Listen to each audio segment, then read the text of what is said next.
శ్రీ విష్ణు రూపాయ నమ శివాయ. తొందరలో 2 గ్రహణాలు వస్తున్నాయి కదండీ! అసలు గ్రహణం రోజు ఏం చెయ్యాలి? ఏం చెయ్యకూడదు చెప్పండి అని చాలామంది మా అడ్మిన్‌ని అడుగుతున్నారట. ఆ విషయాలు ఈ వీడియోలో చెప్పుకుందాం. గ్రహణం రోజు చేయాల్సినవి 5 పనులున్నాయి గ్రహణం సమయంలో. మొట్టమొదటిదేమిటంటే సాధారణంగా గ్రహణం స్పర్శాకాలంలోనూ, మోక్షకాలంలోనూ స్నానం చేయడం మంచిది. కనీసం గ్రహణం అయిపోయిన తర్వాత మోక్షకాలంలో అయినా కట్టుకున్న బట్టలతో సహా స్నానం చేయాలి. ఇది మొదటిది. రెండవది, గ్రహణం సమయం ఆధ్యాత్మిక సాధనలకి అపూర్వమైన సమయం అసలు. మీరు మామూలప్పుడే గాయత్రి మంత్రం చేస్తే ఇంత ఫలితం వచ్చిందనుకోండి. అదే గ్రహణం అప్పుడు చేస్తే కొన్ని వేల రెట్లు ఎక్కువ ఫలితం వస్తుంది. అలాగే మంత్రం అవన్నీ ఉన్నవాళ్ళు మంత్రాల్ని సిద్ధింప చేసుకోవడానికి చాలా అపురూపమైన సమయం గ్రహణం అంటే. అందుకని చక్కగా మీకు ఏమన్నా మంత్రం ఉంటే మంత్రం చెయ్యండి. ఉపనయనమైన వాళ్ళైతే హాయిగా గాయత్రి చేసుకోండి. లేకపోతే ఏమన్నా స్తోత్రాలు చదువుకోండి, లలితా సహస్రనామం అలాంటివి. ఏ మంత్రం రాకపోతే హరే రామ చేసుకోండి. లేకపోతే శ్రీమాత్రే నమః చేసుకోండి. ఏదైనా పర్వాలే. కానీ తప్పకుండా చేయండి. ఆ సమయాన్ని మాత్రం అసలు వృధా చేసుకోవద్దు. ఇంకా మూడవది, గ్రహణం అయ్యాక దాన ధర్మాలు చేస్తే మంచిది అని చెప్పారు. అంటే ఏమండి, దానం పట్టడానికి మాకెవ్వరు దొరకరండి, ఎవ్వరు అక్కర్లేదండి, సందు చివరికి వెళ్ళండి, ఆకలి వేసే పేదవాళ్ళు ఎంతమంది ఉంటారు మన దేశంలో. పాపం ఒక పూట తింటే ఒక పూట తినని వాళ్ళు. అలాంటి వాళ్ళు ఎవరికైనా ఆహారం పెట్టించండి, లేకపోతే తిండి తినడానికి డబ్బులు ఇవ్వండి, లేకపోతే ఎవ్వరు దొరక్కపోతే ఆకలిగా ఉన్న ఒక జీవికి పెట్టండి. అది కూడా మీరు మనస్ఫూర్తిగా చేస్తే దానం అయి తీరుతుంది, భగవంతుడికి చేరుతుంది. అలా చేయండి. ఇంకా నాలుగవది, గ్రహణానికి కొన్ని గంటల ముందే భుజించేయాలి. అది ఎలాగంటే గ్రహణ సమయానికి అసలు కడుపులో ఏం ఉండకుండా అరిగిపోవాలి అని పెద్దవాళ్ళు చెప్పారు. అందుకని అలా చేయండి. ఇంకా ఐదవది, పాలు, పెరుగు, ఊరగాయలు, నెయ్యి, నూనె ఇలా నిలువైనవి ఉంటాయి కదా, వాటిపైన దర్భలు వేయమని చెప్పారు. అసలు దర్భలకి గ్రహణానికి చాలా సంబంధం ఉంది. అది ఈ మధ్య సైంటిస్టులు కూడా తెలుసుకున్నారు. మీరు ఏదైనా వీడియోలో అసలు దర్భలు ఎందుకు, పవిత్రం ఎందుకు అవన్నీ మీకు వివరంగా చెప్తాను, కానీ ఈ పని ఒకటి చెయ్యండి. ఇంకా చెయ్యకూడనివి 4 పనులు ఉన్నాయి. మొట్టమొదటిది ఏమిటంటే గ్రహణ కాలంలో పొరపాటును కూడా భుజించకూడదు అని చెప్పారు. భుజిస్తే ఆహారం పక్వం గాక లాంగ్ రన్‌లో జబ్బులొస్తాయి అని చెప్పారు.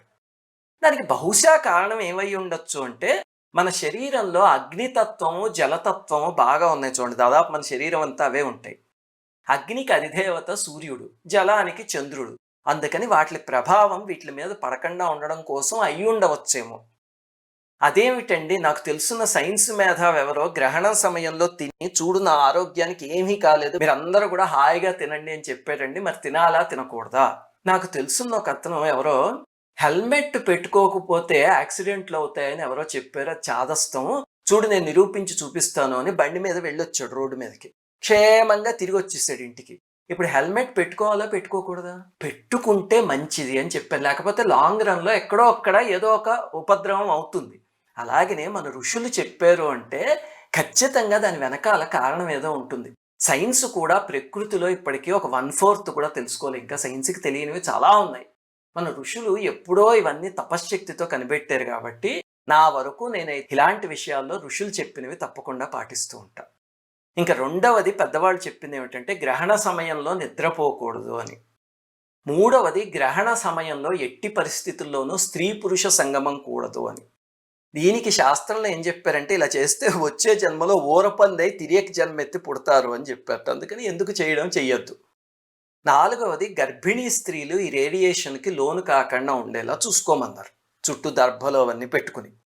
దీన్ని ఈ మధ్య కొంతమంది సైంటిస్టులు కూడా నిరూపించారు. వాళ్ళు గర్భంతో ఉన్న ఎలుకల మీద గ్రహణ ప్రభావం ఎలా ఉంటుంది అనేది పరీక్షించి, ఆ పుట్టిన ఎలుకల్లో కొన్ని రకాల తేడాలు ఉన్నాయి అని కొన్ని వైట్ పేపర్స్ అవి వచ్చాయి ఈ మధ్య. అందుకని మెల్లిమెల్లిగా ఇప్పుడే సైన్స్ తెలుసుకుంటోంది కాబట్టి ఇది ఖచ్చితంగా పాటించడం మంచిది.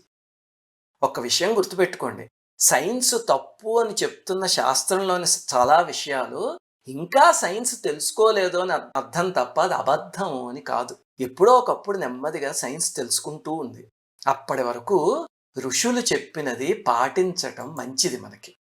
ఒక్కటి ఆలోచించండి, ఒక పంచాంగ శాస్త్రవేత్త అంటే ఋషి సాంప్రదాయాన్ని నమ్మేవాడు ఎక్కడో ఒక గదిలో మూల ఒక పిలక పెట్టు కూర్చుని ఒక 10 ఏళ్ల తర్వాత గ్రహణం ఎప్పుడు వస్తుంది అంటే చేతిలో ఏ పరికరం లేకుండా టక టక టక టక లెక్క కట్టేసి ఒక గంటలో చెప్పేస్తాడు. అంటే వాళ్ళ లెక్కలకి వాళ్ళ మాటలకి అంత విలువ ఉందని అర్థమవుతోంది కదా! వాళ్ళు ఎలాగో లెక్క పెడుతున్నారని. అందువల్ల సైన్స్ తెలుసుకుంటూనే మనకి తెలియని వాటిని ఖండించకండా వాటిలో ఉన్న అర్థం ఏమిటి అని తెలుసుకోవడానికి కూడా మన సైన్స్‌ని ఉపయోగిద్దాం. శ్రీమాత్రే నమః.